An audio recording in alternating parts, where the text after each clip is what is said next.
The briefing room fell silent when the satellite feed went dark.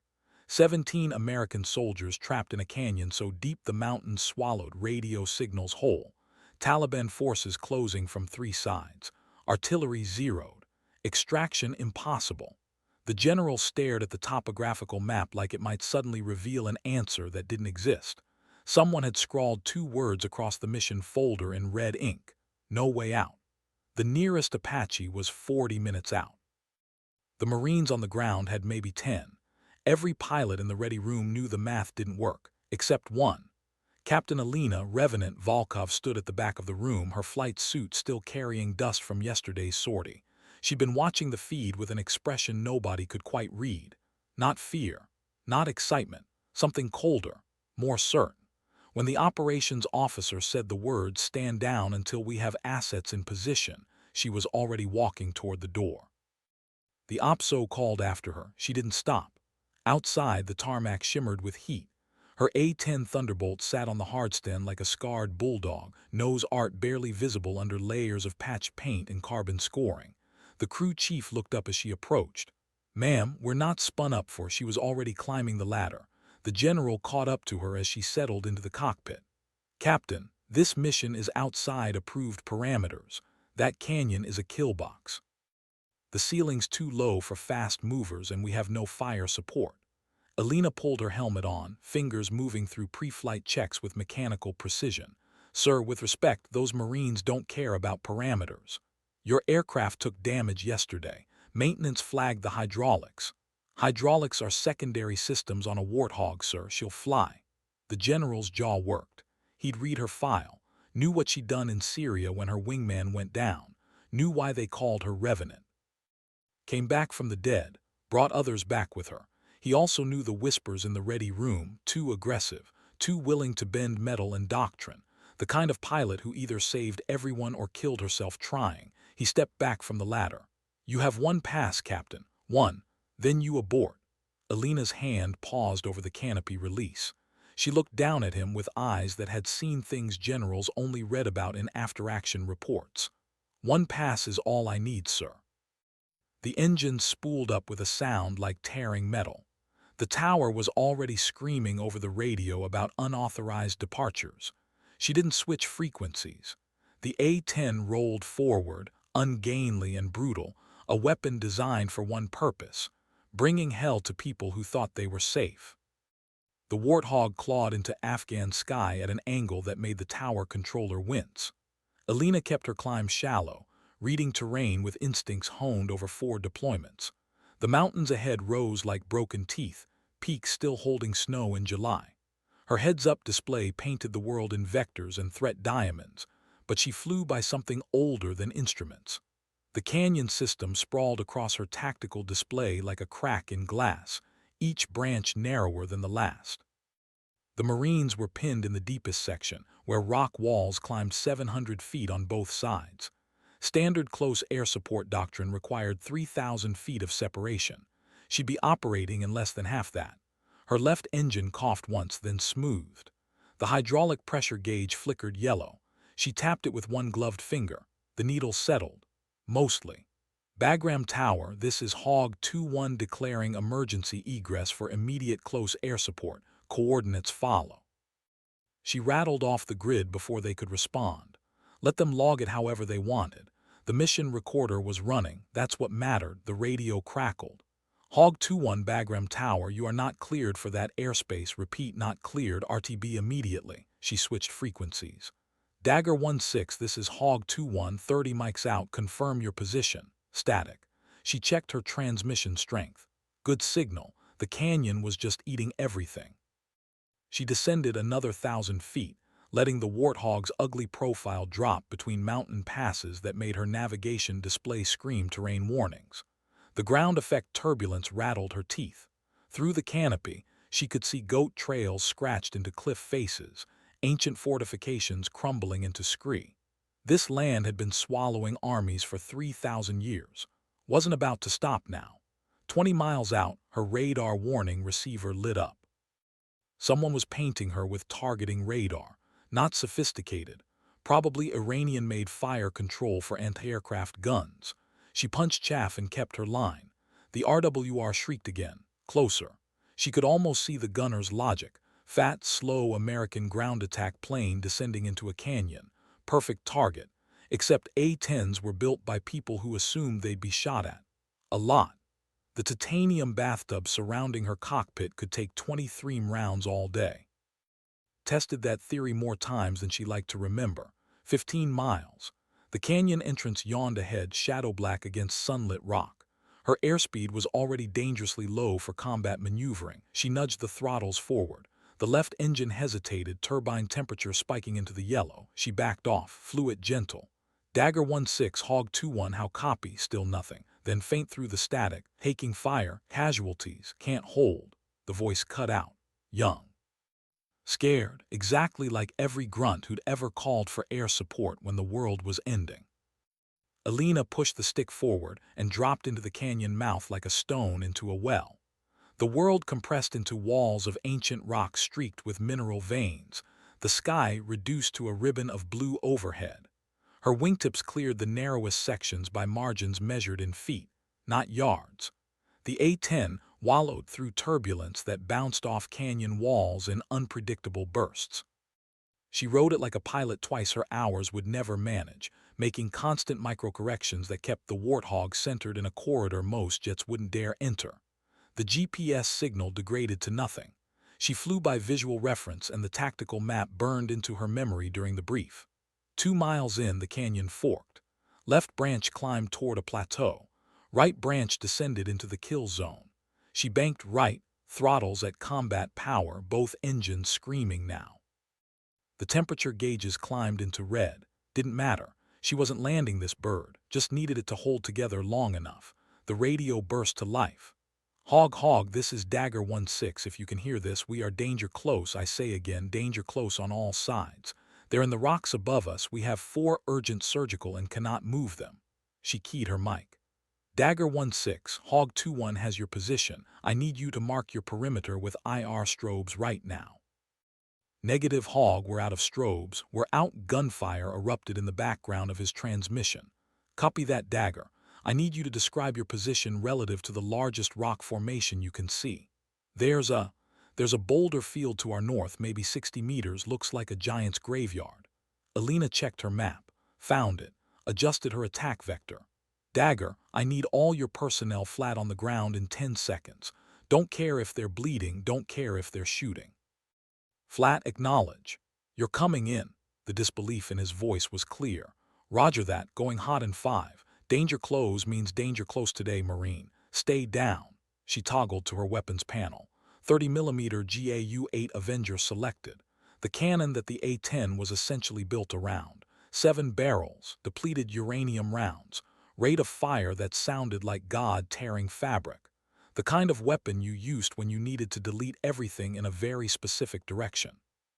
Her targeting pod painted the canyon ahead in thermal imagery.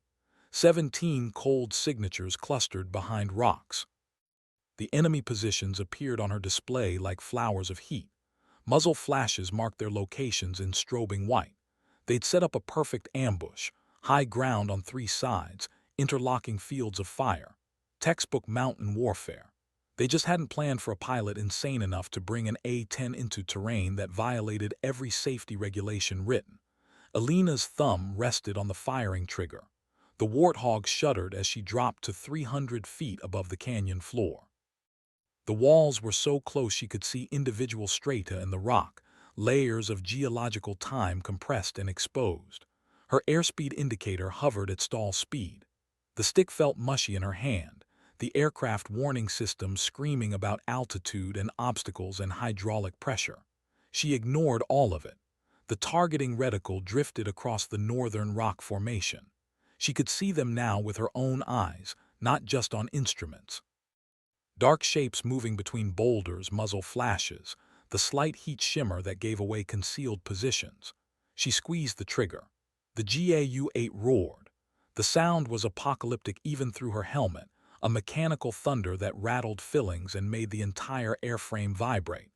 Depleted uranium rounds tore into rock at 4,000 rounds per minute, each one the size of a beer bottle, moving at 3,000 feet per second. Stone exploded into dust. The enemy position simply ceased to exist. She walked the fire across the boulder field with precision that came from hundreds of hours on the gun, each burst exactly calibrated. The A-10 slowed further as the cannon's recoil acted like an air brake. She compensated with throttle, nursing the dying engines. 30 seconds of fire. That's all the gun run allowed before she had to break off or auger into the canyon wall. She released the trigger at 28 seconds. The silence was shocking. Dust hung in the air like fog. The canyon walls threw echoes back and forth until the thunder seemed to come from everywhere and nowhere. Alina pulled up hard, the warthog clawing for altitude with engines that sounded like they were chewing rocks. The left turbine temperature gauge was buried in the red metal temperatures that meant she was burning the engine alive. The hydraulic pressure had dropped to barely operational. She'd get one more pass. Maybe. Dagger 16 Hog 21 confirm effects on target. The radio stayed silent for 3 seconds that stretched forever. Then, Hog, I don't know how you did that, but they're gone. The whole northern position just gone. Alina circled wide, using the broader section of canyon to bank around for another approach. Her left engine was leaving a smoke trail now, visible even from the cockpit. The right engine's turbine temperature had climbed into yellow, sympathetic damage from overcompensation. She ran through emergency procedures in her head. Single-engine flight in an A-10 was possible. Single-engine flight in a canyon while providing close air support was something else entirely. Her radar warning receiver screamed. New contact. Someone had repositioned a gun to track her turn. She snapped the warthog into a bank that pulled 4GS, vision graying at the edges. The missile warning tone sounded. Man-portable air defense. Probably a Stinger or Chinese equivalent. She punched flares and dove for the canyon floor, using the terrain to break the missile's lock. The weapon detonated against a cliff face, orange fireball blossoming in her mirrors. Shrapnel rattled off her vertical stabilizers. The warthog barely noticed. Hog, we've still got fighting positions on the east wall. They're trying to maneuver for better angles. Alina checked her ammunition counter. 200 rounds remaining. Not enough for a sustained engagement, enough for surgical work. She lined up on the eastern wall, approaching from an angle that put the sun behind her. Old fighter pilot wisdom, out of the sun, out of the blue. They wouldn't see her until the gun was already firing. The canyon narrowed again. Her wingtips passed within arm's reach of stone that had stood since before humans invented writing. The targeting reticle settled on heat signatures climbing between rocks. She fired in 3-second bursts, precision shots, each one removing a threat. The gun's recoil was worse now, airframe shaking like it might come apart. She felt something in the left wing give way, some structural component deciding it had endured enough.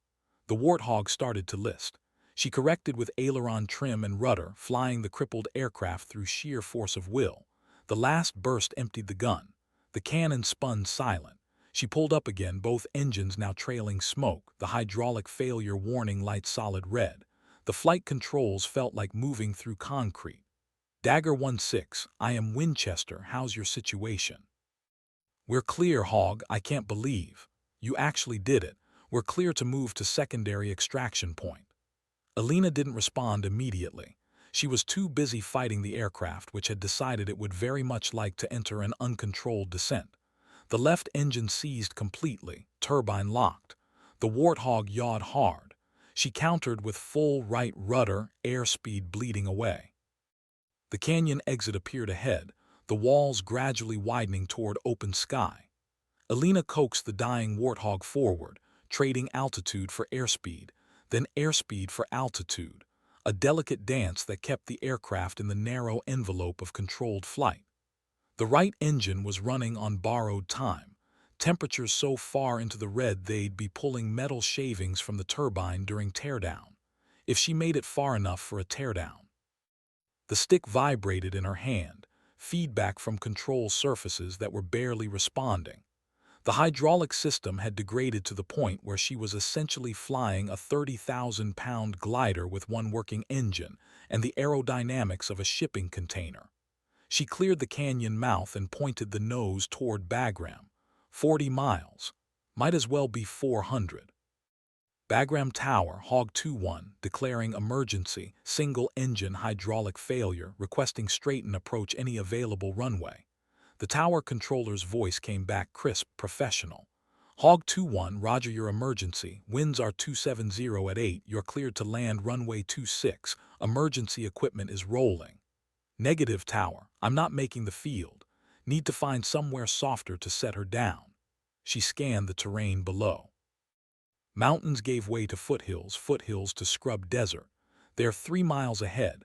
A dry lake bed, relatively flat, relatively clear. She'd done worse. The right engine coughed. Temperature gauge climbed higher. Something in the turbine was failing catastrophically now. She could smell burning metal through the environmental system. Tower, I'm putting her down on the lake bed at. She checked coordinates.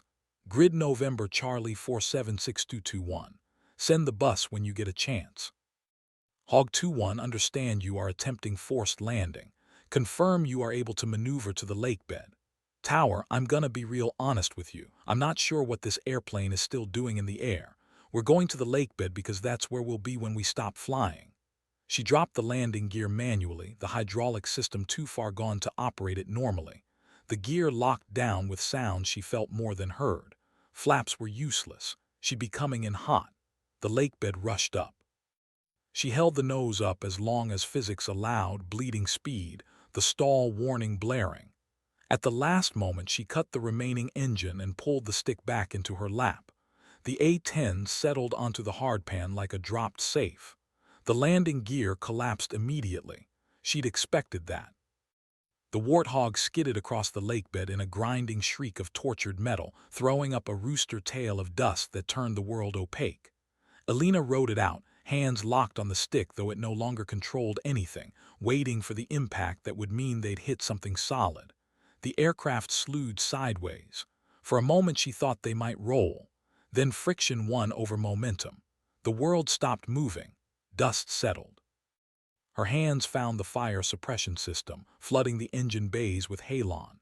The canopy release worked on the emergency system. She climbed out onto a wing that looked like it had been through a shredder. The desert stretched in every direction, silent except for the tick of cooling metal and the distant sound of helicopters inbound. She sat on the wing, pulled off her helmet, and let the Afghan sun hit her face. Her hands weren't shaking. They would later. Right now, they were steady as stone. The rescue helicopter found her 20 minutes later, sitting on that wing like she was waiting for a bus.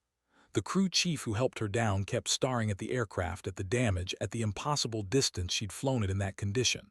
"Ma'am, what the hell happened up there?" Alina looked back at the Warthog. Nose cone crumpled. Left engine destroyed. Right engine seized, hydraulics leaking across the lake bed. Fuselage pockmarked with shrapnel. Landing gear torn off. She'd flown worse. Not by much. But worse. "Just another Tuesday," she said. The crew chief laughed like she was joking. She wasn't. Back at Bagram, the general was waiting on the tarmac when the helicopter touched down.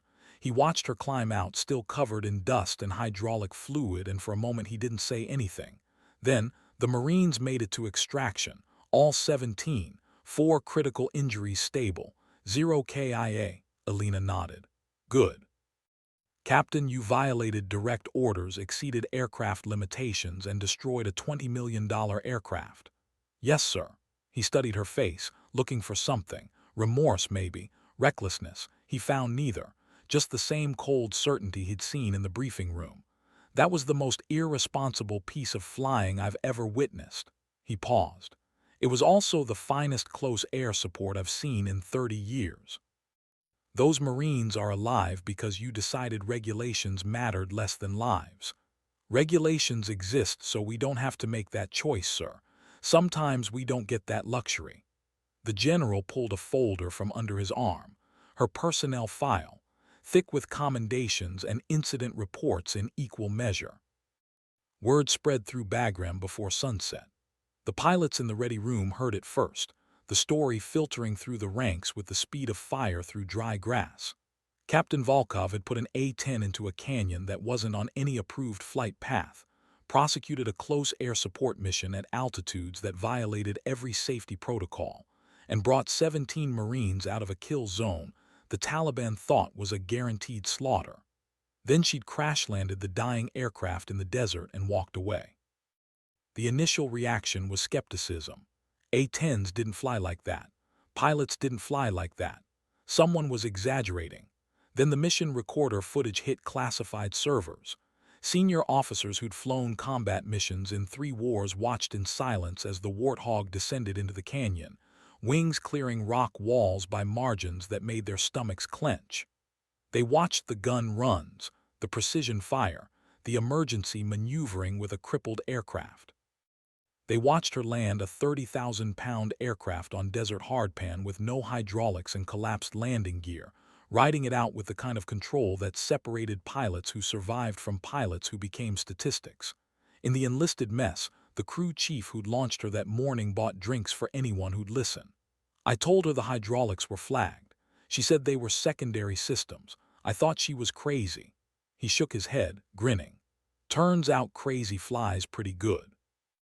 The Marines from Dagger 16 arrived at Bagram 2 days later. Their lieutenant was 24 years old, Georgia accent, 3 months in country. He found Alina in the maintenance hangar standing in front of what remained of her aircraft. The Warthog sat in a cradle like a wounded animal, mechanics swarming over it with cutting torches and diagnostic equipment. It would never fly again. Too much structural damage. But they were pulling parts for other aircraft, salvaging what they could. The Marine stopped a respectful distance away. "Ma'am, Captain Volkov," she turned, recognized his voice from the radio, younger than she'd imagined, they always were. "Lieutenant, my Marines wanted you to know," he struggled with words. "We'd all be in body bags if not for you. Everyone's saying you're the best close air support pilot in theater. I just wanted to say thank you." Alina looked back at the aircraft. "I'm not the best at anything, Lieutenant. I just happened to be the one who showed up.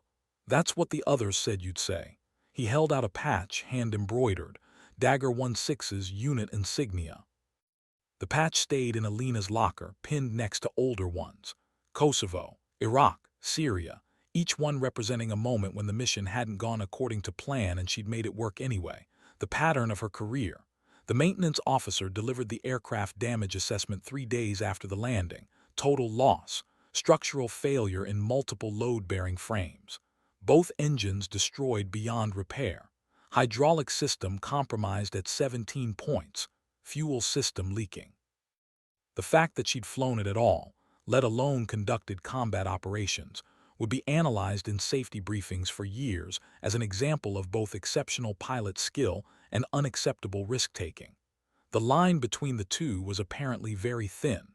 Colonel Vance called her to his office that afternoon. He'd been the wing commander for 6 months, brought in to tighten up operations after a series of incidents. He didn't like maverick pilots, didn't like people who thought the rules were suggestions. His desk was precisely organized, everything at right angles. "Sit down, Captain," Alina sat. Vance opened her file, though she suspected he'd already memorized every word. 4 deployments, 97 combat missions, 16 close air support actions under enemy fire, 3 aircraft written off due to combat damage, Distinguished Flying Cross, 2 air medals with valor, 27 separate incidents of violating flight procedures, exceeding aircraft limitations, or operating outside of approved parameters. He looked up. "You're either the best pilot I have or a liability waiting to destroy another aircraft. I haven't decided which." "With respect, sir, those aren't mutually exclusive." His expression didn't change. "The general wants to put you in for another medal. I'm considering grounding you pending a flight evaluation board." "Understood, sir." "You understand, Captain, because from where I sit, you've built a career on doing exactly what you want and justifying it retroactively with body counts. That works right up until the day it doesn't. Then I'm writing letters to your family and explaining why I let you keep flying when every regulation said you shouldn't." Alina met his eyes. "Sir, I follow every regulation that doesn't get people killed. Sometimes the book says to wait for better conditions, better assets, better everything." The Marines in that canyon didn't have time for better. Vance closed the file. "You're not wrong. That's what bothers me. You're not wrong, and you saved 17 lives, and you still scared the hell out of every pilot who's seen that footage." He stood, looked out the window toward the flight line. You're grounded for 72 hours pending medical evaluation and debrief. The medical evaluation took 30 minutes.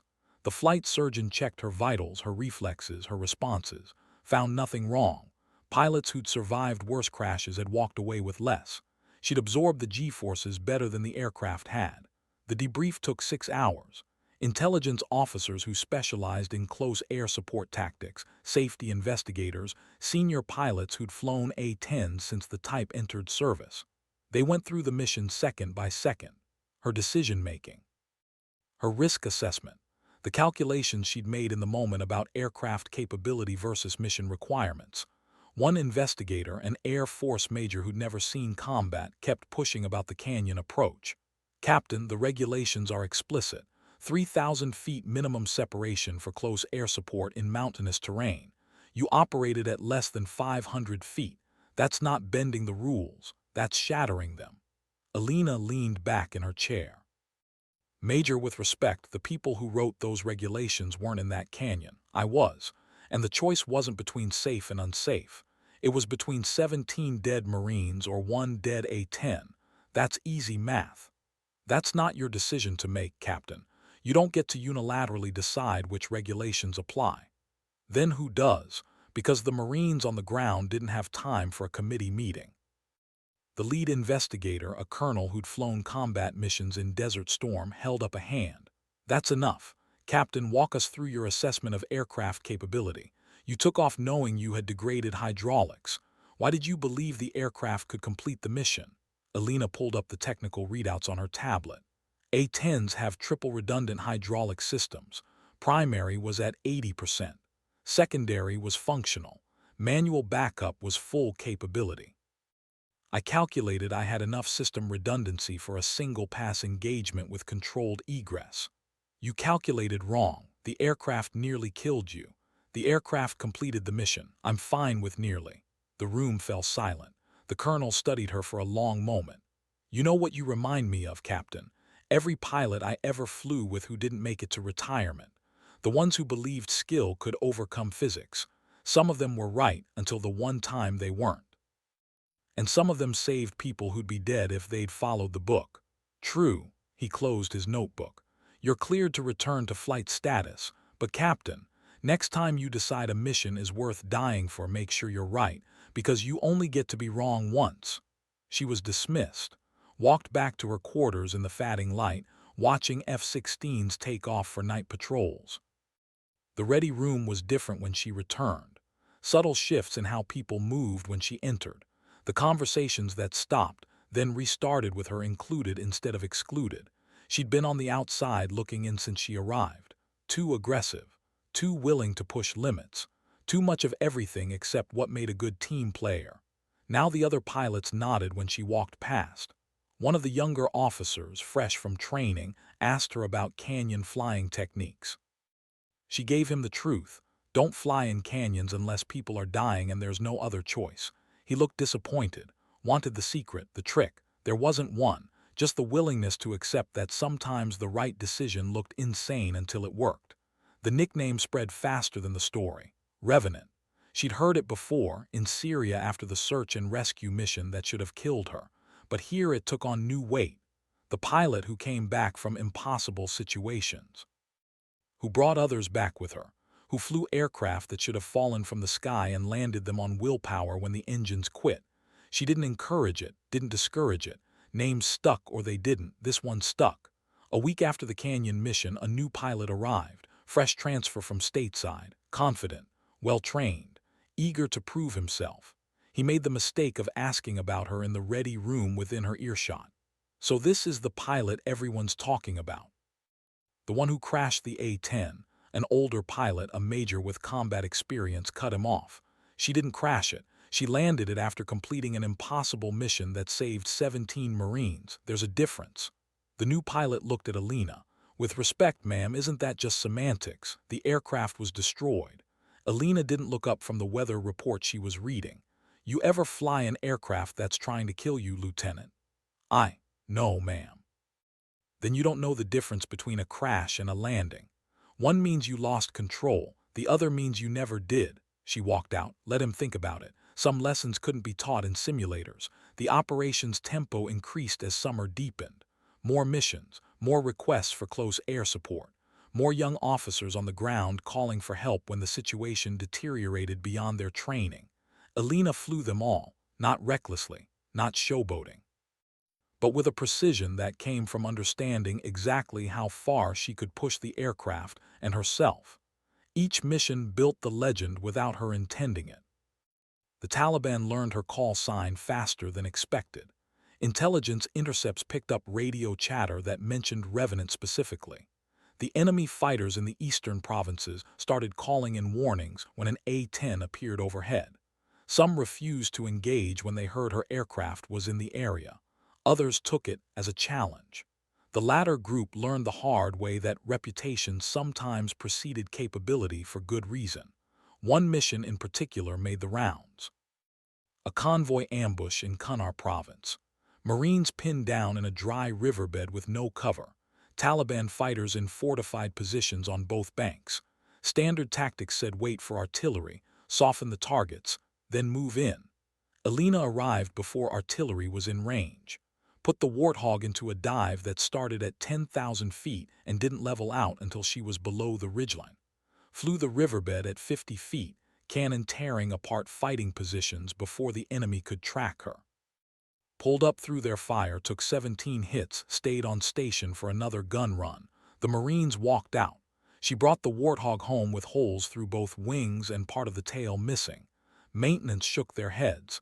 The aircraft commander asked her how she kept finding new ways to break aircraft. She told him she didn't break them. She used them exactly as designed. A-10s were built to take damage and keep fighting. That's what they did. That's what she did.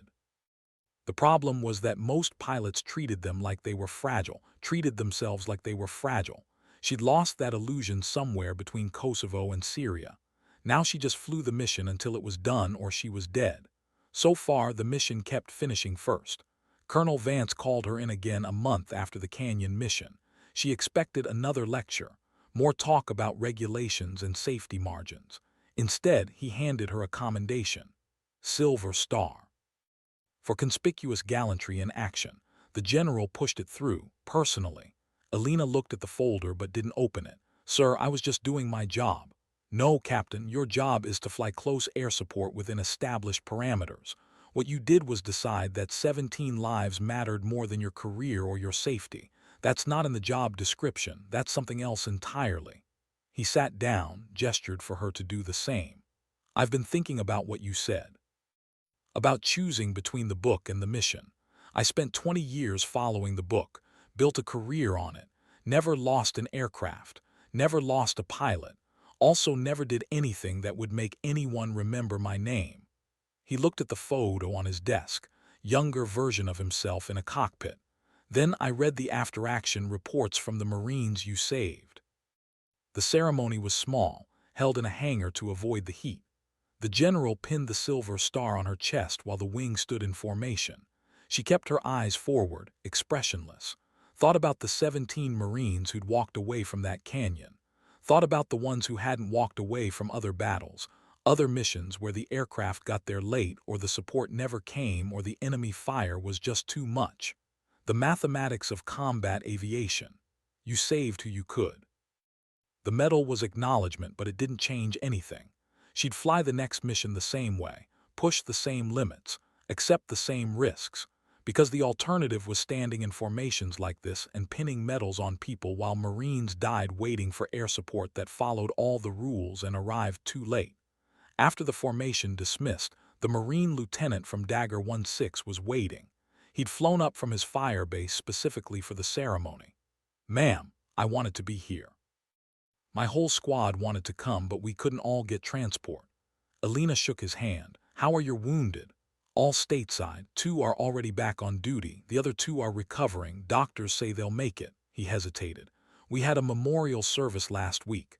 For some guys we lost in a different operation before the canyon. I kept thinking, if you'd been there, if we'd had you instead of. He stopped. I know every pilot does their best, but you're different. You don't wait for perfect conditions, you just come. Lieutenant, I had an aircraft and fuel and ammunition. That's all the conditions I needed. That's what I mean. Most pilots, they tell me about weather and terrain and risk factors. You just said yes. He pulled out a challenge coin. My platoon had these made. We wanted you to have the first one. The coin was heavy, custom minted. On one side, an A-10 in profile. On the other, a single word, Revenant. Below it, coordinates. The canyon, she turned it over in her hand. Thank you, Lieutenant. Thank you, ma'am, for giving us a future to argue about. He left. She stood there holding the coin, feeling the weight of it, not the metal, the expectation. Every Marine who heard the story would expect the same response. Every pilot who saw the footage would think it was replicable. It wasn't. She'd gotten lucky. The aircraft had held together just long enough. The engine had lasted through one more gun run. The hydraulics had degraded slowly instead of failing catastrophically. Next time, maybe the luck wouldn't hold. She'd do it anyway. That was the problem with reputation. The summer offensive brought increased contact across the theater. More firefights, more ambushes, more desperate calls for close air support. Alina flew sometimes twice a day, logging hours that made the flight surgeon raise eyebrows. She was fine, always fine. Sleep came easily when it came. When it didn't, she sat in the ready room and studied topographical maps, memorizing terrain features and emergency landing sites. The new pilots watched her, started imitating her pre-flight rituals, her communication style, her aggressive tactical approaches. Colonel Vance noticed, called a meeting of all A-10 pilots. I'm seeing a dangerous trend. Young pilots trying to fly like Captain Volkov. Let me be extremely clear, you are not Captain Volkov. She has over 2,000 hours in the hog. She survived situations that killed better pilots. She has situational awareness and aircraft control that comes from experience you haven't earned yet. Do not mistake her success for permission to be reckless. He looked directly at Alina. Captain, you want to say something to these pilots? She stood, looked at the faces staring back at her. Too young, too eager, too certain that they were invincible. Don't fly like me, fly like you've got something to lose. I stopped having that luxury a long time ago. You still do, keep it that way. Vance nodded. Dismissed. But the damage was done. The story was too compelling. The pilot who broke all the rules and saved everyone, who flew damaged aircraft through impossible conditions, who came back every time. They didn't see the nights she couldn't sleep, the moments of doubt before each mission when she calculated whether the aircraft would hold together, the constant awareness that next time might be the time the luck ran out. They saw the legend. The legend was easier. A month after the Silver Star ceremony, Alina was flying patrol over Helmand Province when the call came. Any station, this is Paladin 3-2, troops in contact, requesting immediate close air support, grid follows. She copied the coordinates, checked her fuel. 30 minutes of station time, enough. Paladin 3-2, Hog 2-1, inbound your position, 8 mics. The controller's voice came back strained. Hog 2-1, be advised we have enemy armor. Repeat, armor. At least 2 BTR-80s and unknown number of technical vehicles with heavy weapons. We are dismounted and taking fire from multiple directions. Armor. Taliban didn't usually run armor. This was something else.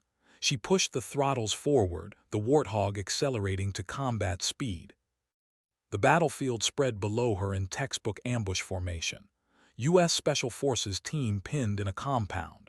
Enemy forces maneuvering from 3 sides. The BTR-80s were Soviet-era armored personnel carriers, 8-wheeled monsters with 14.5 cannons, deadly to infantry. Less impressive against an A-10 carrying AGM-65 Maverick missiles. Alina marked the targets, selected weapons. Paladin 3-2, confirm you have IR strobes active and all personnel under hard cover. Affirm, Hog, we're buttoned up, you are cleared hot. She rolled in from 6,000 feet, letting the Warthog's nose drop into a 40-degree dive. The targeting pod tracked the lead BTR. She fired the first Maverick at 2,000 feet, broke left hard. The missile impacted the BTR's thin top armor. The vehicle exploded, ammunition cooking off in secondary detonations that sent smoke billowing. The second BTR's commander got smart, started evasive maneuvers, not smart enough. She came around for another pass, fired the second Maverick from a different angle. The vehicle tried to duck behind a building. The missile went through the wall first, then the BTR. Paladin 3-2, armor is down, coming back with the gun for soft targets. Roger Hogg, you're a goddamn artist. She wasn't. She was just experienced, had prosecuted these exact attacks dozens of times, knew how the enemy would react, where they'd run, how they'd try to escape. The gun run was surgical. 3-second bursts into technical vehicles, each one carrying heavy machine guns or improvised rocket launchers. They disintegrated under 30mm fire. The Taliban fighters broke and ran. Some made it to cover, most didn't. She stayed on station for another 20 minutes, orbiting while the Special Forces team consolidated and called for extraction. No more enemy movement. They'd learned their lesson.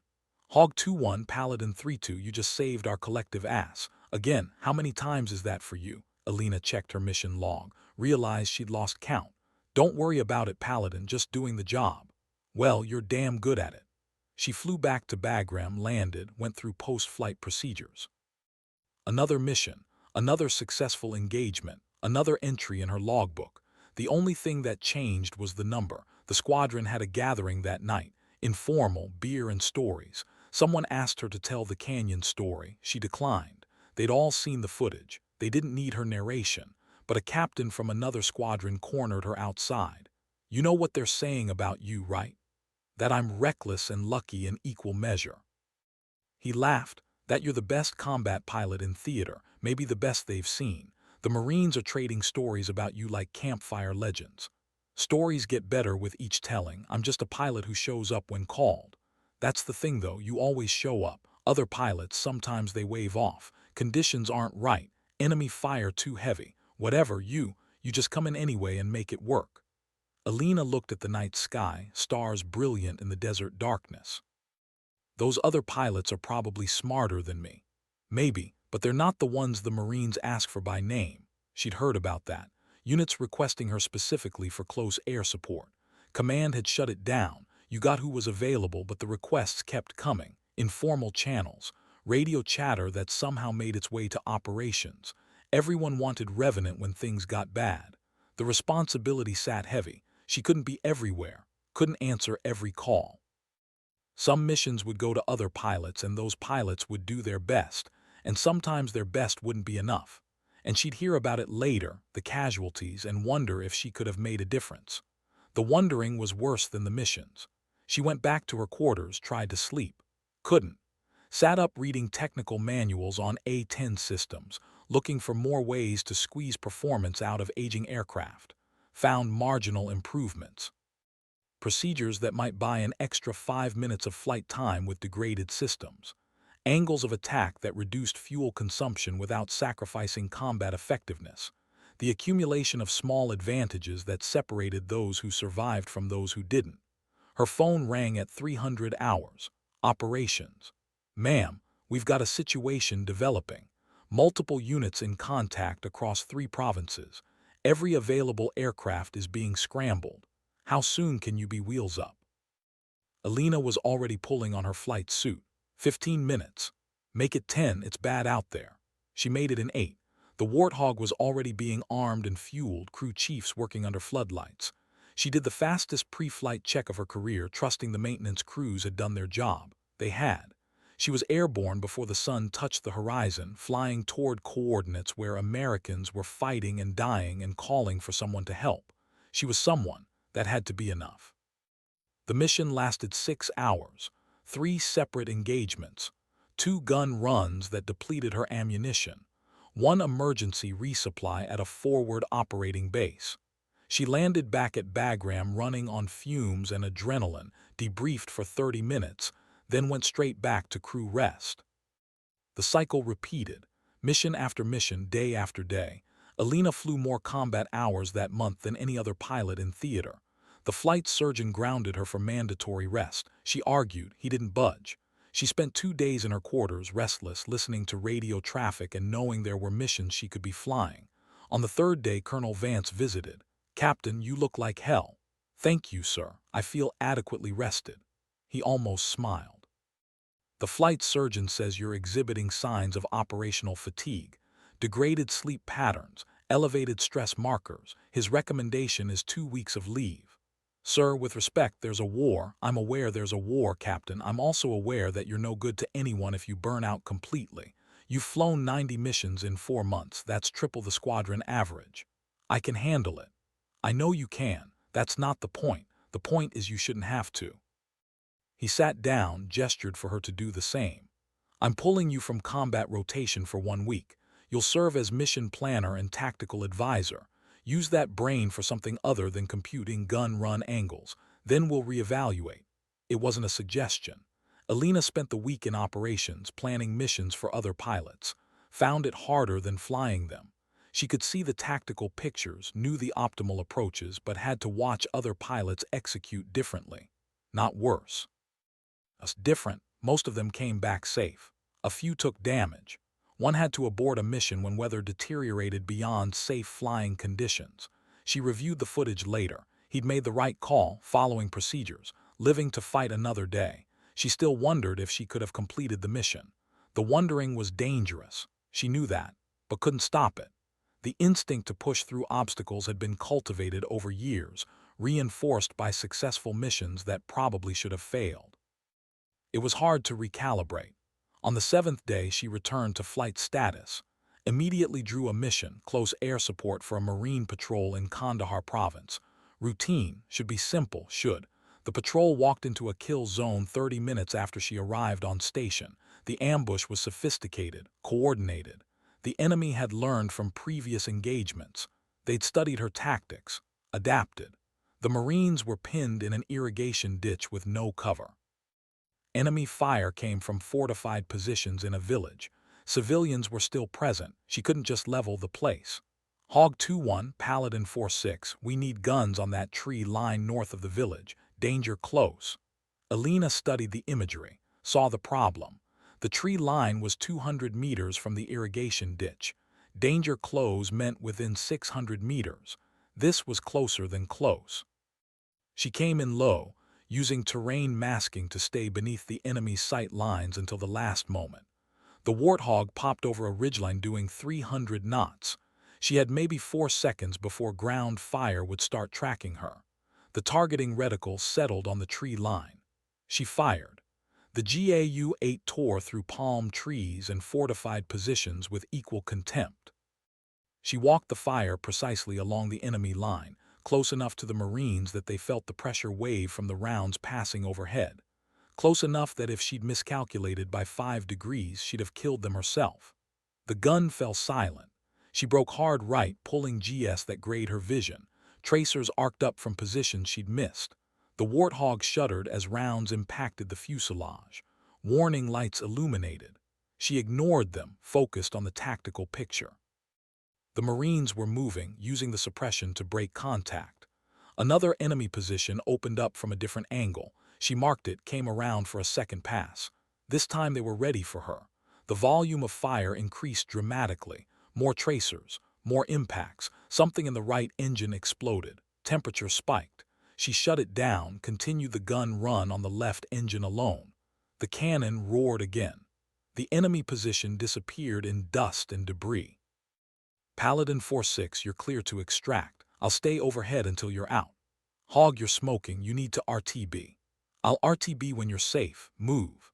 She orbited on one engine while the Marines ran for the extraction point. Took more ground fire, took more damage. Didn't matter. They needed her overhead. That was the mission. When the extraction helicopter finally lifted off with the Marines aboard, she pointed the Warthog toward Bagram. Single engine. Multiple hydraulic failures. Fuel leak from one wing tank. The aircraft wanted to roll left. She held it level through constant stick pressure. 40 miles to Bagram should be doable.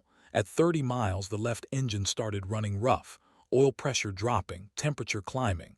At 20 miles, the master caution light illuminated. Fire warning. She activated the engine fire suppression. The warning stayed lit. Actual fire, not just a sensor malfunction. At 10 miles, she could see the base. The tower was calling, asking her intentions. She looked at the engine gauges, at the smoke trailing behind her, at the distance remaining.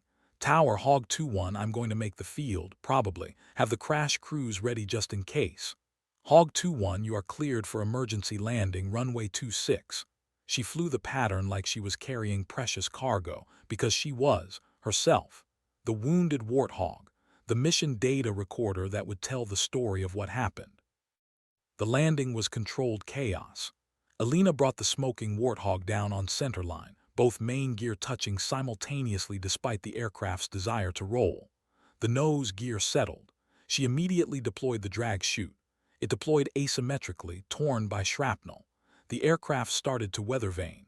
She countered with differential braking, nursing the warthog straight down the runway as fire trucks raced alongside, foam cannons ready. The left engine fire intensified. Flames visible now, licking past the cowling. She didn't shut down until the aircraft stopped completely. Then she hit every emergency switch in sequence, flooding the engine with halon, cutting fuel, killing all systems. The canopy emergency release worked. She was out and down the ladder before the fire crews reached her, stood 30 feet from the aircraft as they drowned it in foam. Colonel Vance's vehicle screeched to a halt. He got out, looked at the warthog, looked at her. "How many times, Captain?" "Sir, how many times are you going to nearly die before you accept that there are limits?" Alina watched foam cascade off the wings. "When I find them, sir, I'll let you know." This time he didn't argue, just shook his head and walked away. The maintenance chief arrived, assessed the damage, and delivered his verdict in 4 words. "She's done. Total loss." Second aircraft Alina had destroyed in 3 months. The Air Force was going to run out of A-10s at this rate, or patience, whichever came first. The debrief was shorter this time. Everyone had seen the gun camera footage, knew what she'd done, knew why. The Marines had all survived. That was what mattered. That and the growing list of aircraft she'd rendered unflyable. The wing commander made a decision. Alina was being rotated stateside for the remainder of her deployment, not as punishment, as preservation. "Captain, you've flown more combat missions and destroyed more enemy assets than anyone in this squadron. You've also written off 2 aircraft and nearly killed yourself 3 times. The Air Force needs pilots like you, but we need you alive and capable of training the next generation. You're going to Nellie's instructor pilot position. Teach others what you know." Alina wanted to argue, didn't. The decision made sense. She'd pushed her luck past any reasonable limit. The statistical probability of her survival was approaching 0. Better to leave on her terms than in a flag-draped coffin. She had 2 weeks left in country, flew exactly 0 missions. Instead, she spent time with the young pilots, teaching them what couldn't be learned in simulators: how to read terrain at combat speeds, how to assess aircraft damage mid-flight. The young pilots absorbed everything, asked questions that revealed how much they didn't know.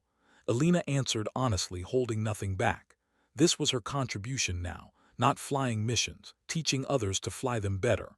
One lieutenant asked the question they all wanted to ask: "Ma'am, how do you stay calm when everything's going wrong, when the aircraft's damaged and the enemy's shooting and the mission's falling apart?" Alina thought about it. "You don't stay calm. You accept that calm isn't required. Effective is required. You can be terrified and still fly the aircraft, can be certain you're going to die and still complete the mission. The fear doesn't matter, the outcome matters. But you never look scared, because being scared and showing it are different things. The Marines on the ground need to believe you've got it handled, so you act like you do even when you don't. Eventually the acting becomes real." They practiced scenarios, complex tactical situations that had no good answers. Alina walked them through her decision-making process, how to calculate acceptable risk, when to push through and when to abort, the fine line between bravery and stupidity. "The mission always matters," she told them. "But you matter too. Dead pilots don't save anyone. If the aircraft's telling you it can't do something, believe it. I've flown damaged aircraft because I calculated they had one more mission in them. I've also aborted missions when the math didn't work.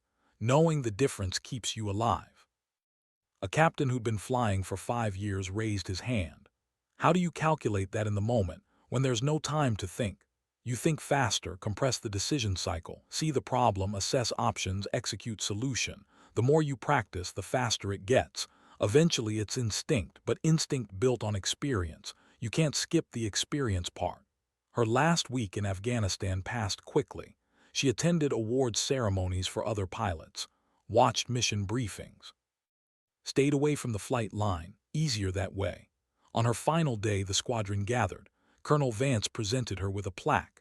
Captain Alina Volkov, call sign Revenant, 134 combat missions, 15 aircraft destroyed, 17 direct air support actions under fire, 0 friendly casualties attributable to your actions, 2 silver stars, 4 air medals with valor, the finest combat pilot I've had the honor of commanding.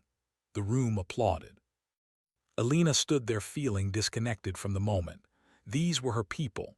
This was her purpose, and she was leaving. The Marines from Dagger 16 had sent a message delivered through official channels.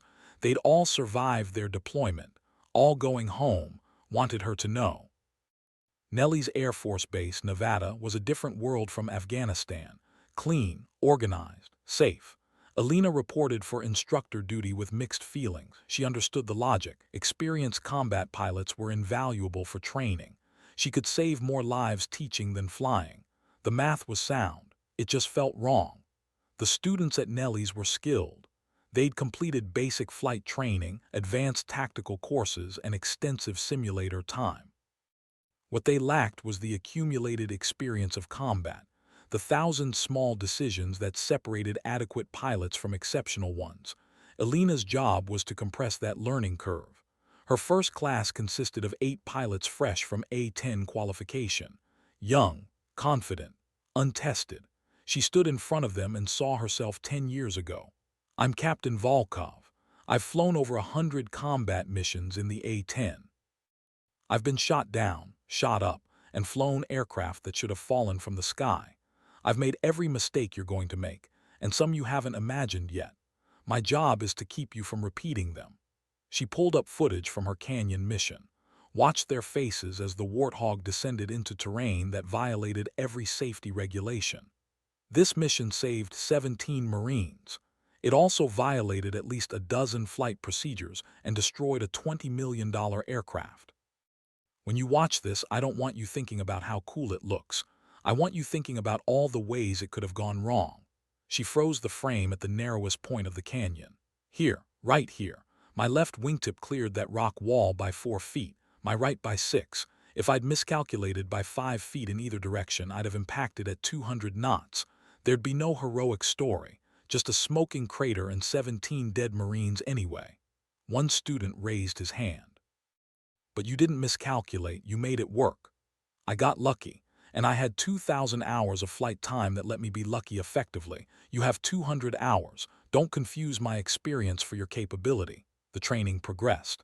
Simulator missions that replicated the worst situations Alina had encountered.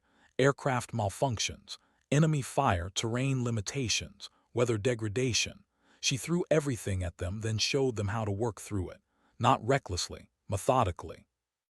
Every aircraft has a flight envelope.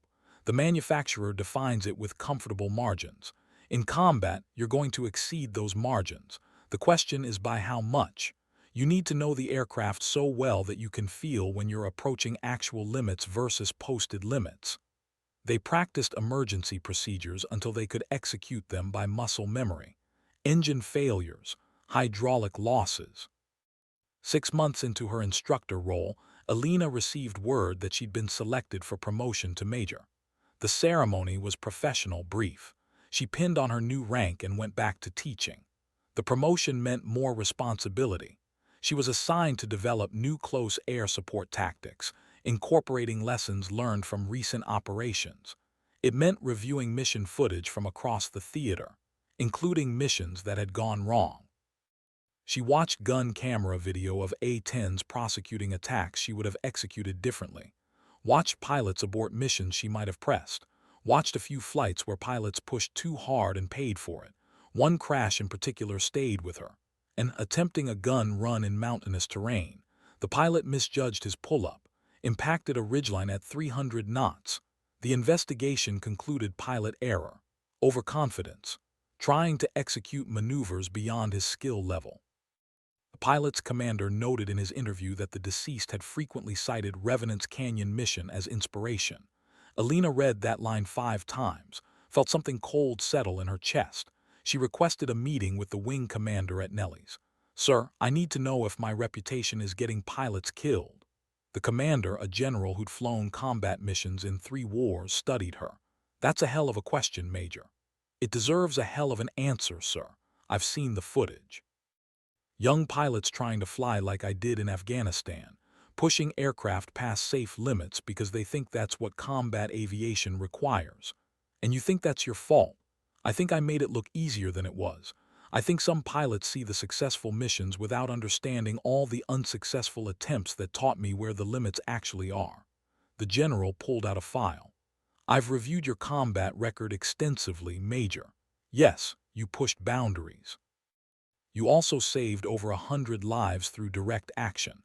The pilots trying to imitate you are making a fundamental error. They're copying the tactics without understanding the judgment behind them." "That's my point, sir. How do I teach judgment? The same way everyone learns it, through experience, through failure, through survival." He closed the file. "Major, you are not responsible for pilots who exceed their capabilities. You are responsible for teaching them to recognize those capabilities accurately. Do that job. Let the rest go."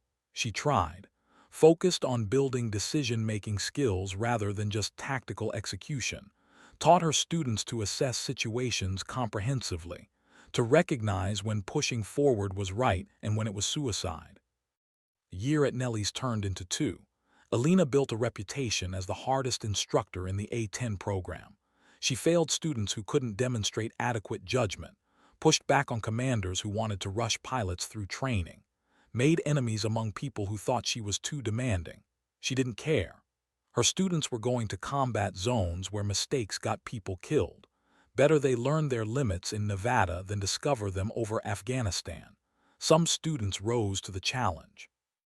Learned to fly the way she taught, aggressively when required, cautiously when possible, always with clear understanding of the risks. These pilots became the next generation of combat aviators, carried forward the lessons she'd learned in blood and burning aircraft. Others washed out, returned to different aircraft or different roles. Alina didn't regret those failures. Better to identify limitations in training than combat. One student stood out.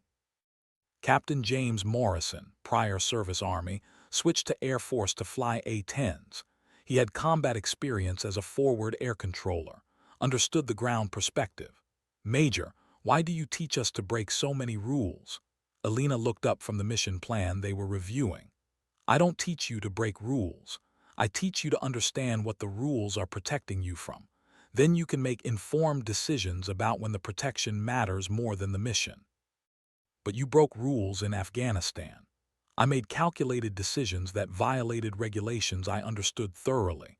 That's different from breaking rules through ignorance or carelessness." Morrison nodded slowly. "How do I know the difference?" "By studying every regulation until you understand the engineering and safety logic behind it. Then by accumulating enough flight hours that you can assess whether that logic applies to your specific situation. There's no shortcut." He became one of her best students, flew with precision and judgment that reminded her of senior pilots she'd known. When he graduated and deployed to Afghanistan, she felt confident he'd survive. 6 months later, she received word he'd been killed. Aircraft shot down during a close air support mission. He'd stayed on station past his fuel reserve, providing cover for a Marine unit until they could extract. Ran out of fuel. Attempted emergency landing. Didn't make it. The Marines all survived. Alina read the after-action report 3 times, tried to find the mistake. The moment where he could have done something differently, couldn't find it. He'd flown exactly the way she would have, made the same choices, accepted the same risks. The outcome just hadn't broken his way. She attended the memorial service, stood in the back, listened to commanders praise his courage and sacrifice. Morrison's death affected Alina in ways she didn't anticipate. She'd lost wingmen before, knew pilots who'd been killed, but this was different. He'd been her student. She'd taught him to fly aggressively, to push limits, to prioritize the mission over safety.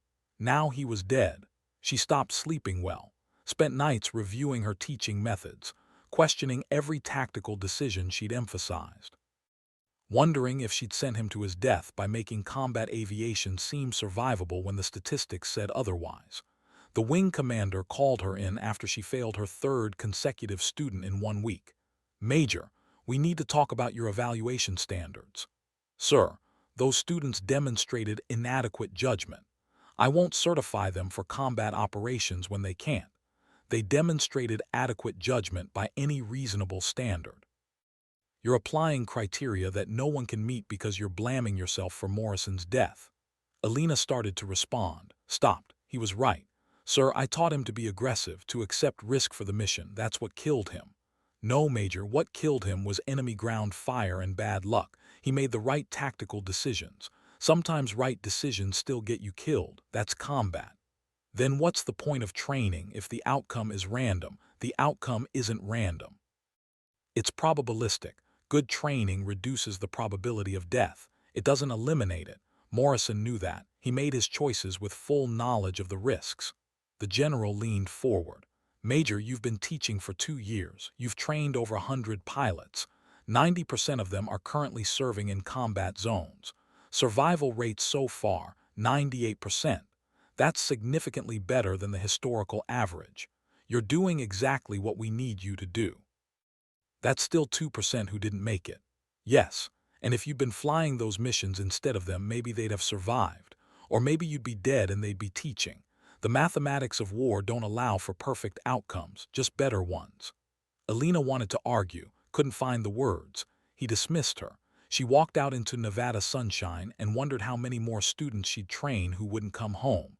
3 months later, the Air Force offered her a choice: stay at Nellie's as an instructor, or return to a combat squadron. Not Afghanistan, a different theater, different mission requirements, but combat. The opportunity to fly missions again instead of teaching others to fly them. She requested time to consider. Spent a week thinking about Morrison, about the Marines from the canyon, about every mission she'd flown where the aircraft had barely held together and the outcome had depended on split-second decisions and luck she couldn't quantify.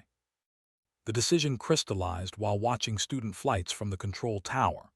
Alina observed her current class executing a simulated close air support mission. They flew well, made good choices, demonstrated the judgment she tried to instill. One student, a lieutenant named Garcia, faced a scenario Alina had programmed specifically to test his decision-making. Aircraft damage, enemy fire, and friendly forces in danger. He could push through and complete the mission at high risk or abort and leave the ground forces without air support.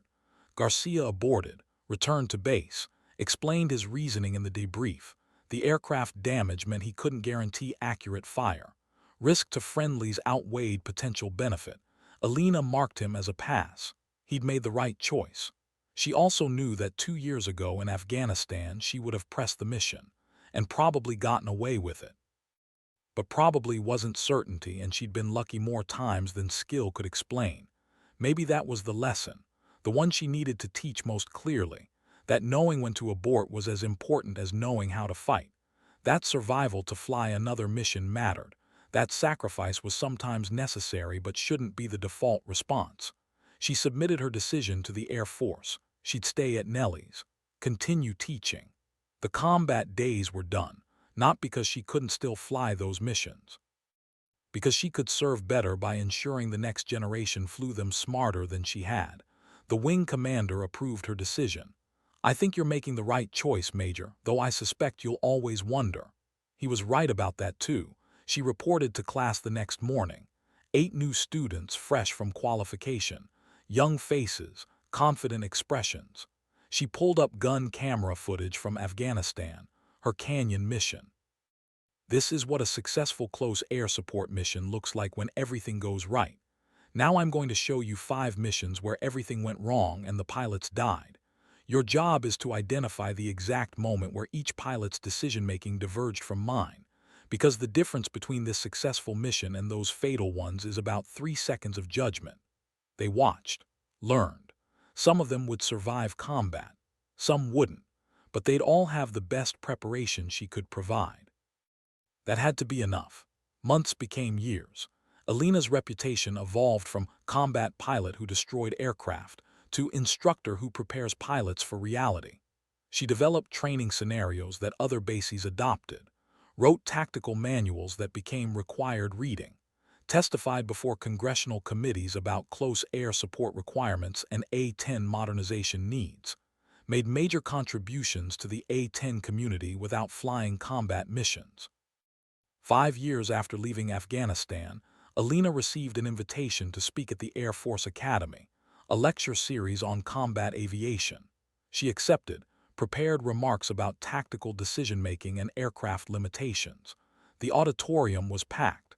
Cadets who'd grown up hearing stories about Revenant, who'd seen the canyon footage, who wanted to understand how she'd survived missions that should have killed her. Alina stood at the podium and looked at faces younger than her students at Nellie's. I'm going to tell you something that nobody mentioned in the introduction. I was lucky, not skilled, not brave, lucky. I flew over 100 combat missions and destroyed 2 aircraft and survived situations that killed better pilots. The reason I'm standing here and they're not is luck. If you remember nothing else from this lecture, remember that. She walked them through specific missions, explained decision points, showed the mathematics of risk assessment, emphasized that calculated aggression was different from recklessness. The goal is not to be a hero. The goal is to complete the mission and survive to fly the next one. Sometimes those objectives conflict.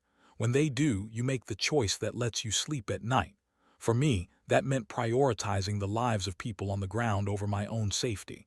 I don't regret that, but I also don't recommend it as standard practice. A cadet raised his hand. Major, if you could fly one more combat mission, would you? Alina considered the question, thought about the feeling of the stick in her hand during combat, the clarity of purpose, the absolute certainty that what she was doing mattered. Yes, she said honestly, but I can do more good teaching you than I could flying one more mission. That's the choice I've made. After the lecture, cadets lined up to ask questions. Most wanted tactical advice. Some wanted autographs. A few wanted to shake her hand and tell her she'd inspired them to become pilots. She thanked them, tried not to think about the statistical probability that some of these eager faces would die in aircraft over battlefields she'd never see. One cadet hung back until the others left. Young woman, determined expression. Major, I want to fly A-10s. Everyone tells me I should choose a different aircraft. Faster, more modern. But I've watched your gun camera footage 50 times. That's the mission I want to fly. Alina studied her, saw herself 15 years ago. What's your name, Cadet? Michelle Chen, ma'am.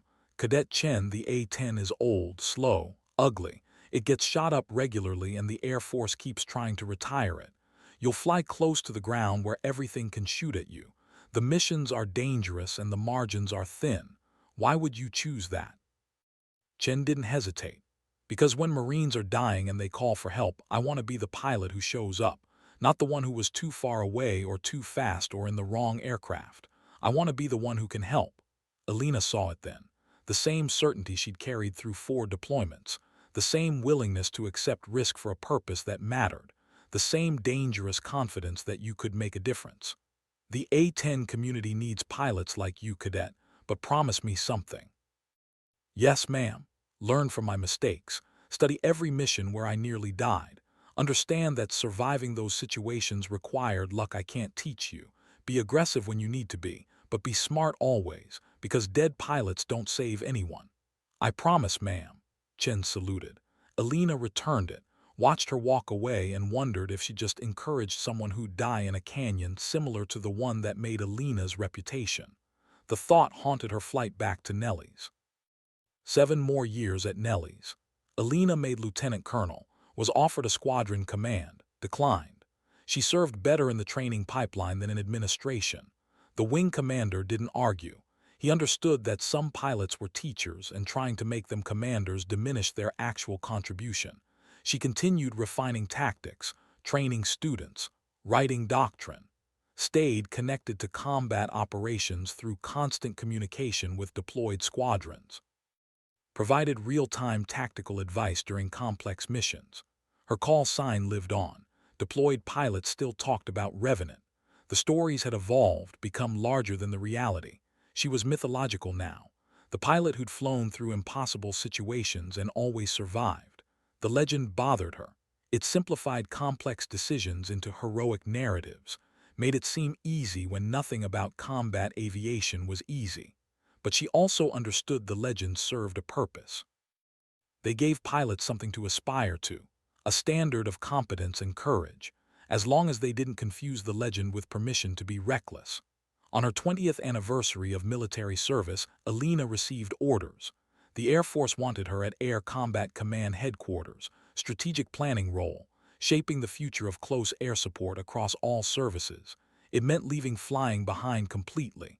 No more instruction, no more time in aircraft, just planning and policy. She thought about declining, requesting retirement instead. She'd served long enough, could walk away with full benefits and the satisfaction of a career well lived. But the role mattered. Close air support was evolving.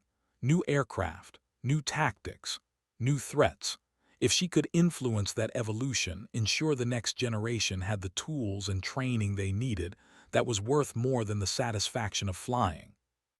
Alina accepted the posting, reported to headquarters, and began the work of institutional change.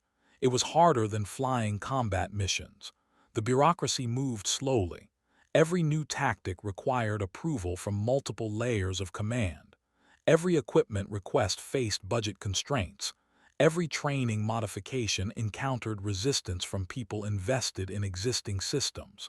She learned to navigate it, applied the same persistence that had kept damaged aircraft flying to the task of pushing policy changes through organizational inertia, made progress measured in inches rather than miles, but progressed nonetheless.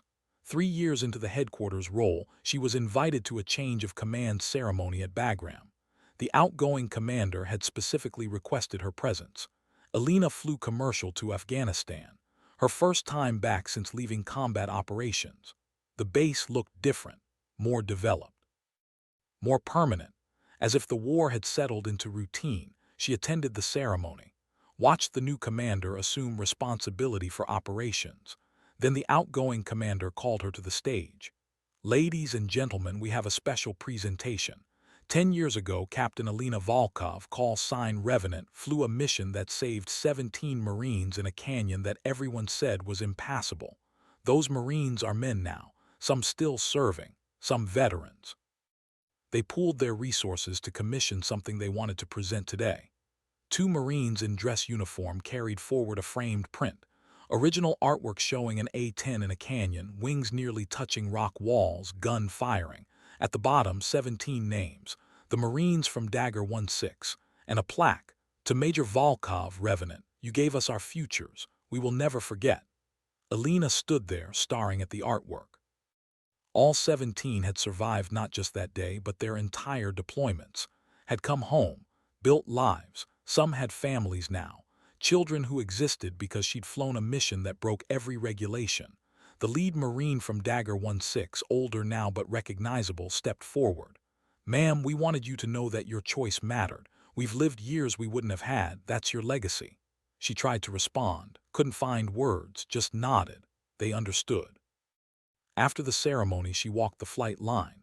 A-10 still sat on the hardstands, newer pilots preparing for missions, the cycle continuing. Everything had changed. Nothing had changed. A young captain approached. "Ma'am, are you Major Volkov, Revenant?" "I am. I trained at Nellie's. You weren't my instructor, but everyone talked about you, about the standards you set. I just wanted to say thank you. Your reputation made me a better pilot." Alina looked at him, saw another link in the chain. "Captain, fly smart, fly aggressive when you need to, but always fly to come home." "Yes, ma'am," he saluted. She returned it. The flight back to the States gave Alina time to think. 23 years of service, hundreds of missions flown, thousands of pilots trained, countless lives affected in ways she'd never fully know. The Marines from Dagger 16 were just the visible ones. There were others. Had to be. Soldiers who'd survived because she'd provided air support. Pilots who'd survived because she'd taught them better decision-making. The second and third order effects of a career spent doing dangerous work carefully. The artwork hung in her office at headquarters, a reminder of why the policy fights mattered, why pushing for better training and better equipment and better tactics was worth the bureaucratic frustration. Because somewhere, Marines were walking into ambushes, and pilots were responding to calls for help, and the decisions made in headquarters affected whether everyone came home. 2 more years at headquarters. Alina made full colonel. Was offered a general star if she'd take a broader joint operations role. She considered it. A general officer could influence policy across services, could advocate for close air support in high-level planning, could ensure the lessons of Afghanistan weren't forgotten as attention shifted to other threats. But it would mean even more distance from actual operations, from the pilots flying missions, from the immediate impact of training and tactics. She was already too far removed. A general star would complete the separation. Alina declined, requested retirement instead. The Air Force approved, set a retirement date, began the process of transitioning her responsibilities. 25 years of service ending not with a combat mission but with paperwork and ceremony. On her final day, the headquarters staff gathered. The commanding general presented her with awards and commendations, spoke about her contributions to combat aviation, her legacy of training, the lives saved through her actions and teachings. Alina stood there in her dress uniform, listening to accomplishments recited by someone reading from a file. It sounded impressive, felt disconnected, like they were describing someone else's career. After the ceremony, a colonel she'd worked with for years approached. "Alina, what will you do now? Consulting, defense industry. I honestly don't know, maybe nothing, maybe just stop. You're too young to stop. You've got too much experience to waste." Maybe that's the point, knowing when to stop before you become the person who stayed too long. She cleaned out her office, packed the artwork from the Marines, her medals and commendations, photos from deployments, the accumulated evidence of a career spent in service. It fit in 3 boxes, 25 years compressed into 3 boxes. Retirement felt strange. Alina moved to Montana, bought a small house near the mountains, far from bases, far from aircraft noise, far from the structured purpose of military life. The transition was harder than any combat mission. She woke up at 500 daily from habit, had nothing to do, made coffee, watched the sun rise over mountains that no one was trying to kill her over. The silence was deafening. No radio chatter, no mission briefs, no students asking questions. Just quiet and empty hours stretching ahead. She tried to settle into civilian rhythms, failed repeatedly, went to town and felt disconnected from people worried about ordinary things, mortgages and relationships and jobs that didn't involve life and death decisions. Their concerns were valid. She just couldn't relate. 3 months into retirement, the nightmare started. Missions replayed with different outcomes. The Canyon flight ending in impact. Morrison's aircraft shot down while she watched. Students dying because she'd taught them wrong. She woke up sweating, reaching for flight controls that didn't exist. The VA offered counseling. She went once. The therapist wanted to talk about PTSD. Alina disagreed. She wasn't reliving trauma. She was processing survivors' guilt across 25 years of compressed experiences that had never been properly examined.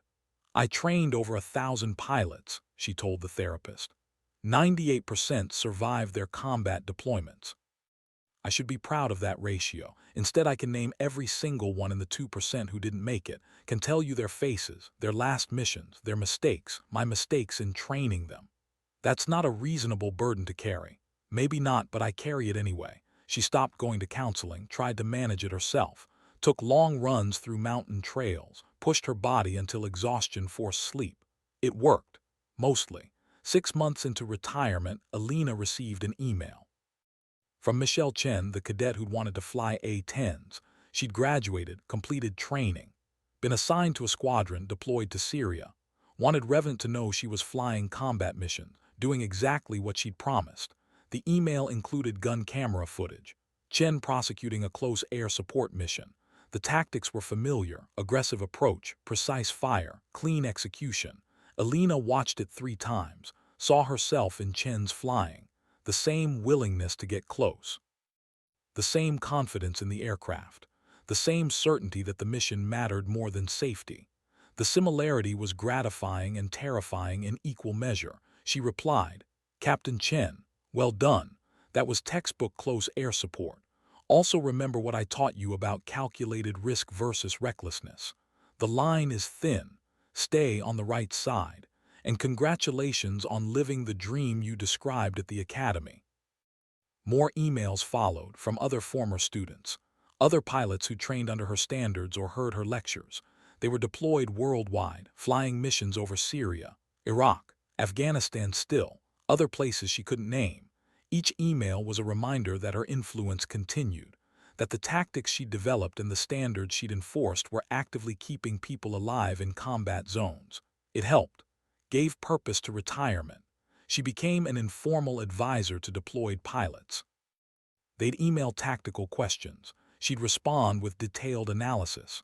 Sometimes she'd review their gun camera footage and provide critiques, pointed out missed opportunities, better approaches, safer execution methods. The deployed pilots appreciated it, started calling her Revenant Actual in their messages, the original, the standard against which they measured themselves. She tried to discourage the title, failed. It stuck. A year into retirement, the Air Force contacted her. Would she consider coming back as a civilian instructor at Nellie's, part-time? Teaching advanced tactics to experienced pilots, she could work her own schedule, focus on the aspects of training she most valued. Alina said yes immediately, returned to Nellie's not as an officer but as a contractor. The difference was meaningful. She had no administrative duties, no command responsibilities, just teaching. Pure instruction focused on keeping pilots alive. The students were different this time. Not fresh graduates but combat veterans with hundreds of hours. They'd flown missions, taken fire, understood viscerally what she was teaching. The conversations were richer, the tactical discussions more nuanced. She learned from them as much as they learned from her. These pilots had encountered threats and situations she'd never faced. Their experiences updated her understanding of modern combat aviation. One student, a major named Roberts with 3 deployments, asked the question that crystallized everything. "Ma'am, you flew when the mission was clear. Kill bad guys, protect good guys. Now we're operating in areas where we can't always tell the difference, where the rules of engagement are so restrictive we're getting shot at before we can return fire. How do we maintain aggressive tactics in that environment?" Alina thought about it. "Same way you always have. By understanding the purpose behind the restrictions. The rules of engagement exist to prevent civilian casualties and strategic mistakes. When those concerns outweigh the tactical advantage, you comply. When they don't, you find ways to accomplish the mission within the constraints. But that's harder than just shooting everything that shoots at you." Yes, that's why they need experienced pilots. Anyone can employ weapons. It takes skill to employ them appropriately. The teaching continued for 3 years.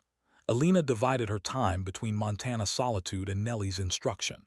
The balance worked. She had purpose without being consumed by it, had contribution without the weight of full-time responsibility. Then her health declined. Nothing dramatic, just the accumulated wear of a career spent pulling GS and breathing recycled air and living on adrenaline. Joint pain, respiratory issues. The VA doctors said it was consistent with her service history. Treatable but progressive. She was 62 years old, had outlived most combat pilots from her era, should be grateful for the time she'd had, was grateful, but also aware that the clock was winding down. Alina taught her final class at Nellie's on a clear Nevada morning. 8 pilots, all combat veterans, all seeking advanced tactical training before their next deployments. She walked them through scenarios, shared lessons, emphasized the judgment that separated survivors from statistics. At the end, one pilot asked, "Ma'am, if you could go back and change anything about your career, what would it be?" Alina looked at the tactical display, at the simulated terrain where generations of pilots had learned to fight. "Nothing," she said. "I'd fly every mission the same way, make the same choices, accept the same risks, because the alternative was abandoning people who needed help. I'm fine with how it turned out. Even the aircraft you destroyed, especially those aircraft, can be replaced. The people I saved can't be." She left Nellie's for the last time that afternoon, drove past the flight line where A-10 still sat ready. The Warthog was finally being retired, new aircraft coming online, faster, more sophisticated, better suited for modern warfare. The close air support mission would continue, just with different tools, different tactics. Different pilots who'd never know what it was like to fly an A-10 into a canyon and trust that ugly, beautiful aircraft to hold together long enough. Alina drove back to Montana, settled into a routine of physical therapy and quiet days, stayed connected to the Air Force community through email and occasional phone calls, watched the next generation of pilots deploy and fight and come home. Her health stabilized. The doctors said she might have another decade, maybe more. She used the time to write. Not a memoir, too self-congratulatory, instead a tactical manual. Everything she'd learned about close air support compiled into a comprehensive reference. The decision-making frameworks, the aircraft capabilities, the limitations, the judgment calls. She titled it Calculated Aggression, a tactical guide to close air support in complex environments. Published it through a military press. Didn't market it, just made it available. The manual found its audience.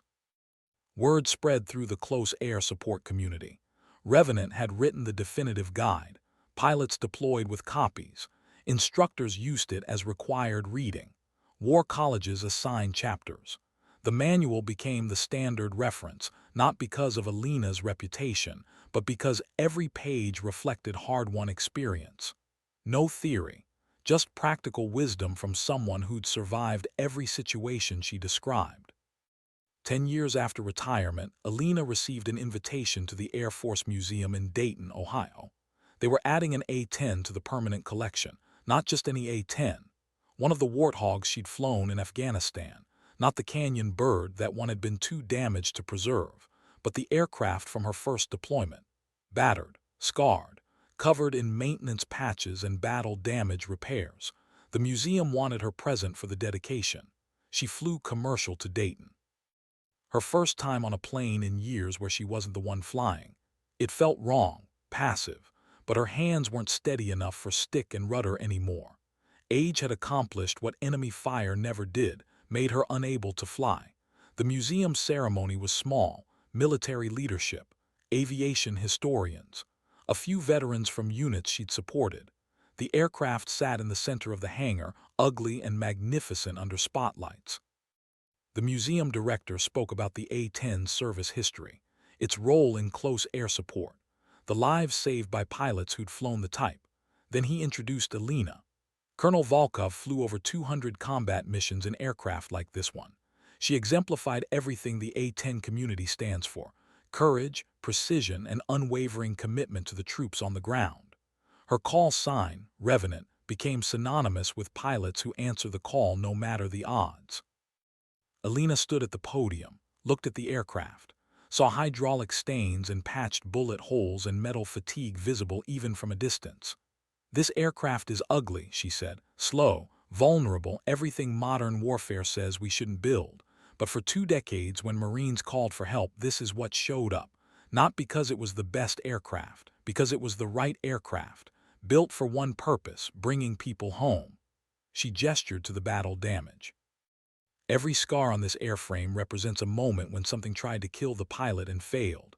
That's the warthog, built to absorb punishment, to keep flying, to complete the mission and bring the pilot home. I destroyed 2 of these aircraft. This one survived because sometimes the aircraft luck holds better than other times. But every time I flew one, I knew it would do everything possible to keep me alive while I did everything possible to save the people on the ground. That was the contract. We took care of each other. Aircraft became part of the permanent collection, positioned in the modern warfare section between an F-16 and a Predator drone, the ugly duckling among sleek machines. Alina visited the museum twice more over the next 3 years. Each time she found the A-10 surrounded by visitors, families with children, veterans pointing out features, pilots studying the airframe with professional interest. The aircraft told its story through scars. Each patch represented a mission, each dent a decision, each repair a pilot who'd survived something that should have killed them. In her 71st year, Alina's health declined sharply. The respiratory issues worsened, decades of breathing toxic fumes at altitude catching up. The doctors talked about treatments, quality of life measures, how much time remained. She declined aggressive intervention. She'd lived longer than most combat pilots, seen things most people couldn't imagine, made peace with outcomes she couldn't change. Dying in a hospital bed at 71 was better than dying in a crashed aircraft at 35. Better than Morrison, killed at 27. Better than the 2% who hadn't made it home. She had time to prepare, organized her papers, donated her medals to the Air Force Museum, established a scholarship fund for cadets pursuing aviation, wrote letters to people who'd mattered, former students, Marines she'd supported, the families of pilots who hadn't survived. In the final weeks, visitors came, fellow pilots, students she trained decades ago, the Marine lieutenant from Dagger 16, gray-haired now with children of his own. "Ma'am, I brought my daughter, wanted her to meet you, to understand that people like you are why people like me got to be fathers." Alina shook the girl's hand, saw the future that mission had made possible. "You take care of your dad, he's one of the good ones. He says you're the reason he's here. I'm the reason he survived one day. He's the reason he survived the rest. Those are different things." The visitors left. Alina sat in her Montana home watching mountains and sky and remembering what it felt like to fly. The pure freedom of it, the weight of responsibility, the certainty that what she was doing mattered. She'd been fortunate, had lived the life she'd wanted, flown the missions she'd believed in, trained the next generation, made a difference she could measure in lives saved and pilots prepared. The ending was just the ending. It came for everyone. At least hers came on the ground, surrounded by evidence of a life well lived rather than scattered across a foreign hillside, forgotten except in classified reports. On a clear morning in September, Alina Volkov died peacefully. The obituary was brief. Retired Air Force colonel, combat pilot, instructor, survived by a community that remembered her not for the awards but for the example. The funeral was military, full honors. A-10s from Nelly's performed a missing man formation, one aircraft pulling up sharply while the others continued. The sound of those turbofans echoing off mountains was exactly right. Powerful, defiant, refusing to quit even as one departed. Among the attendees, 300 former students, 50 pilots she'd trained who were now instructors themselves, a delegation of Marines from Dagger 16, gray-haired but standing straight, general officers who'd flown with her in Afghanistan, enlisted crew chiefs who'd maintained her aircraft, the cross-section of a career measured in connections rather than achievements. They buried her in Arlington, white headstone among thousands, name, rank, dates. Call sign, Revenant. Nothing about the missions, the aircraft destroyed, the lives saved, just the essential facts and the name that captured it all. But in ready rooms across the Air Force, her gun camera footage still played. Students still studied her tactics. Instructors still told stories about the pilot who'd flown a warthog through a canyon everyone said was impossible, saved 17 Marines, and crashed the aircraft in the desert because getting them out mattered more than getting herself home safe. The stories evolved, became legend. The legend became teaching tool. And somewhere over Syria or Afghanistan or wherever the next war demanded close air support, a young pilot received a call, troops in contact, requesting immediate air support, danger close. The pilot would check fuel, check weapons, check the tactical situation, and then would make the same choice Alina had made 100 times, that the mission mattered, that the people on the ground deserved someone who'd show up when called. That being a combat pilot meant accepting risk in service of purpose. The warthog would roll in, guns would fire, the mission would continue. Revenant's legacy wasn't the aircraft she destroyed or the medals she earned. It was the standard she set, that calculated aggression, precise judgment, and unwavering commitment to the troops on the ground defined close air support excellence. That standard lived in every pilot who flew the mission right, who pushed hard when required, who exercised judgment when it mattered, who understood that the job was bringing people home, even if it meant breaking your aircraft to do it. The sky remembers its own, and in the community of combat aviators who fly low and ugly and effective, Alina Volkov Revenant would be remembered as long as pilots answered the call and brought the thunder when Marines needed it most.